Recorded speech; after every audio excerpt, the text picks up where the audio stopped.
సంవత్సరానికి మంత్రి చేయలే పథకాలు కట్టిన చూడిపోయానికి రోడ్లు కూడా సారే, రోడ్డు సారే, స్కూల్ సారే, ఎవరు ఇంతవరకు 60 సంవత్సరం ఏ మంత్రి చేయలే. దయచేసి ఆలోచన చేయండి. రోడ్డు కూడా దర్శనం చెప్పండి. డాక్టర్ కావాలా,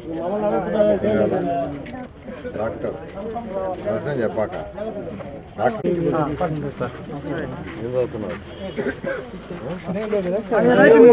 నెల్లూరు టౌన్ అంతా అభివృద్ధి చేశాడమ్మా. అతను సారి గెలిపిస్తే ఈసారి మద్రాసు నగరంలాగా చేస్తాడమ్మా.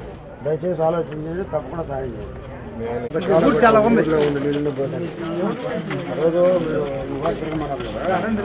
ఆయన చెప్పి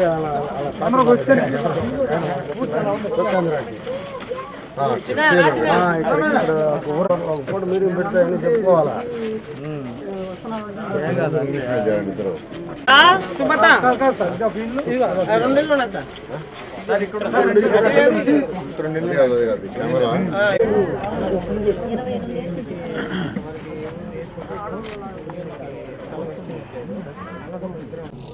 ఈరోజు నెల్లూరులో భవిష్యత్తు గ్యారంటీ అనే ప్రోగ్రాం మీద ఈరోజు నెల్లూరులో మార్నింగ్ 44, 46, 47 ఈ 3 డివిజన్లలో ఉండే చిన్న బజార్లో ఉన్న షాప్స్ ఎక్కువగా తిరగటం జరిగింది.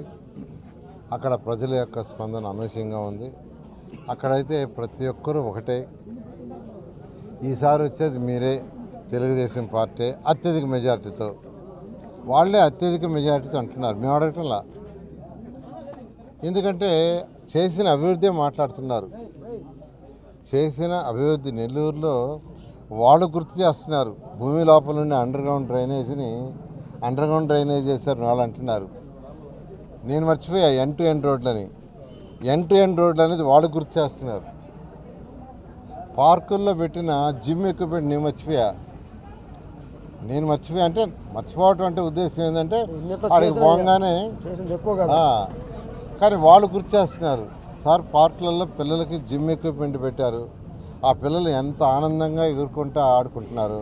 అంతకుముందు ఎవరికి పార్కులలో జిమ్ ఎక్విప్మెంట్ పెట్టాలనే ఆలోచన ఎవరికి రాలేదు. ఏ నాయకుడికి కూడా పిల్లలకి పార్కుల్లో జిమ్ ఎక్విప్మెంట్ పెట్టాలనే ఆలోచన ఎప్పుడు రాలా. పార్క్ ఉంటుంది కదా సార్, నెల్లూరులో 2 పార్కులు ఉన్నాయి. ఒకటే సార్, ఒకటి గాంధీ పార్కు, చిల్డ్రన్స్ పార్క్. ఒకటి చిల్డ్రన్స్ పార్క్ కొత్తగా వచ్చాను అండి. ఇలా వాళ్ళు గుర్తు చేస్తున్నారు. నిజంగా నాకు ఆనందానికి హద్దు లేదు. తర్వాత అడిగిపోతే ఆ పైపులు ఉండే బ్లూ పైపులు, వాడు బ్లూ కొళాయిలని గుర్తు చేస్తున్నారు. అది యాక్చువల్గా వాటర్ పైప్ లైను మనం సంగం బ్యారేజ్ నుంచి 37 కిలోమీటర్ల నుంచి అక్కడ సంగం బ్యారేజ్ నుంచి నీళ్లు పంప్ చేసి దగ్గరలో ఉన్న ఒక కొండ మీదకి పంప్ చేసి ఆ కొండపైన ట్రీట్మెంట్ ప్లాంట్ పెట్టాం. అంటే ఆ వాటర్ని అంతా క్లీన్ చేసి శుద్ధి చేసి మంచి నీరు, స్వచ్ఛమైన నీరుని అక్కడ కొండ మీద వదిలేస్తే అవి నేరుగా మన ఇళ్ళలోకి వచ్చేస్తాయి. పైపుల్లోకి ఇళ్లలో పైపుకి వచ్చేస్తాయి బై గ్రావిటీ. అలాంటి సిస్టమ్ని రాబోయే 30 సంవత్సరాలకి నెల్లూరులో ప్రజలు ఎంతమంది జనాభా పెరుగుతారో వాళ్ళందరికీ ఉపయోగపడేటట్టుగా, అంటే గత 30 సంవత్సరాల్లో నెల్లూరు జనాభా ఎంత పెరిగింది, ఎలా పెరిగింది, సంవత్సరం ఎంత పెరిగింది అధికారులు ఎస్టిమేట్ చేశారు. అదేవిధంగా రాబోయే 30 సంవత్సరాల్లో సంవత్సరానికి ఎంత పెరుగుద్దో ఎస్టిమేట్ చేసి అంతమందికి సరిపడే నీళ్లు ఉండే విధంగా ఆ సిస్టమ్ తెచ్చాం. ఆ పైప్ లైన్లు వెడల్పు కానీ ఆ కొండపైన ట్రీట్మెంట్ ప్లాంట్ కానీ చేసాం. కానీ వాటిని పూర్తిగా కనెక్షన్ ఇవ్వాల. వాటి కనెక్షన్ ఇచ్చుంటే అందరికీ స్వచ్ఛమైన నీరు వచ్చేది. ఎప్పుడైనా స్వచ్ఛమైన నీరు వచ్చినప్పుడు ఈ జబ్బులు రావు. జబ్బులు వచ్చేది 2 కారణాలే. ఒకటి వాటరు, మనం తినే ఆహారం. ఎవరికైనా ఏ జబ్బైనా వచ్చేది 2 కారణాలు. ఒకటి తాగే వాటరు, రెండోది తినే ఆహారం. తినే ఆహారంలో ఈ దోమలు గీమల వల్ల అనేకమైన జబ్బులు వస్తాయి. అవి ఆ కాలువల్లో మురుగుల్లో ఉంటాయి, అక్కడే ఉంటాయి. అవి మళ్ళీ తిరిగి అక్కడ దోమల్ని ప్రొడ్యూస్ చేస్తాయి. ఎవరికైతే ఒక జబ్బు ఉంటుందో వాళ్ళ బ్లడ్ తాగుతాయి. బ్లడ్ తాగినప్పుడు వాడికి బ్లడ్ వస్తుంది. అది తీసుకుని ఇంకొకరికి అంటిస్తాయి. వాళ్ళకున్న జబ్బు వీళ్ళకి వస్తుంది. జబ్బులు వచ్చేది మలేరియా జబ్బు ఏమైనా ఎట్లా అంటే ఒకరికున్న జబ్బుని ఇంకొకరికి అవి ట్రాన్స్మిట్ చేస్తాయి. దోమలే లేకుండా చేస్తే 90% జబ్బులు ఉండవు. సో ప్రజల ఆరోగ్యం సక్రమంగా ఉండాలని అండర్గ్రౌండ్ సివరేజ్ తెచ్చాం. అండర్గ్రౌండ్ సివరేజ్ పూర్తయితే నెల్లూరు మొత్తానికి తెచ్చా. అది పూర్తయితే మీకు డ్రైన్స్లో వాటరే ఉండవు. మీ ఇళ్లలో పడ్డ వాటర్ అన్నీ దాంట్లో వెళ్ళిపోతాయి కింద భూమి లోపల. దోమలనే పెరగవు. డెవలప్ అయిన countries America, China, Russia, Japan తీసుకుంటే వాటిలో 100% అండర్గ్రౌండ్ డ్రైనేజ్ ఉంటుంది. అందుకని అక్కడ దోమలు ఉండవు.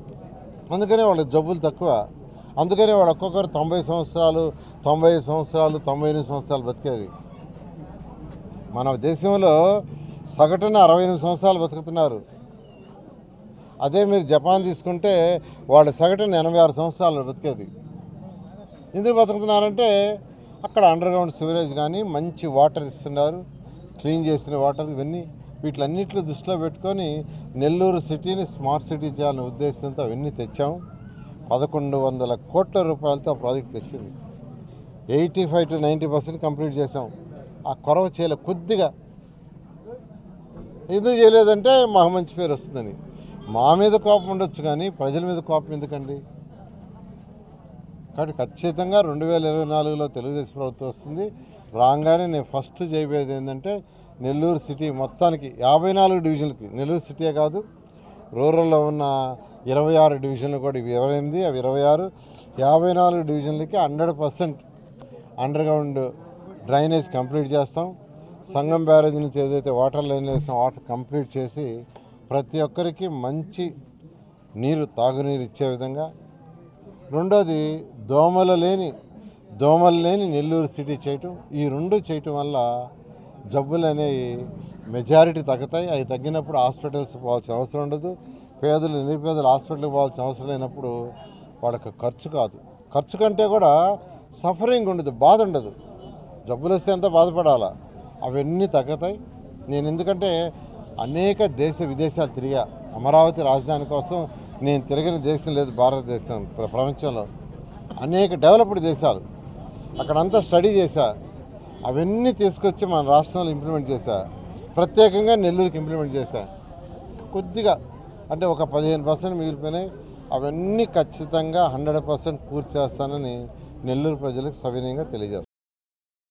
మరెన్నో వీడియోల కోసం మా ఛానల్ ని సబ్స్క్రైబ్ చేసుకుని పక్కనే ఉన్న బెల్ ఐకాన్ ని క్లిక్ చేసి యాక్టివేట్ చేసుకోండి.